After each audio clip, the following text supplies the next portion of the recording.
Menjelang memasuki bulan suci Ramadan, harga cabai di pasar kota Prabu Mulih mengalami kenaikan.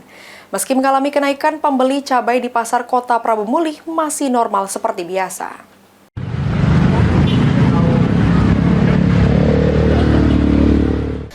Menjelang memasuki bulan suci Ramadan, ada kenaikan harga cabai di kota Prabu Mulih. Saat ini, harga cabai dijual pedagang di pasar kota Prabu Mulih sebesar Rp45.000 per kilogramnya. Dibanding harga sebelumnya, Rp40.000 per kilogramnya menjelang bulan suci Ramadan pada saat ini. Salah satu pedagang cabai di pasar kota Prabu Mulih mengatakan, meski ada kenaikan harga cabai menjelang bulan suci Ramadan, untuk pembeli masih tetap normal seperti biasanya. Yuk, ini menjelang Ramadan ini ada kenaikan cabai? Iya, memang ada kenaikan. Berapa yuk?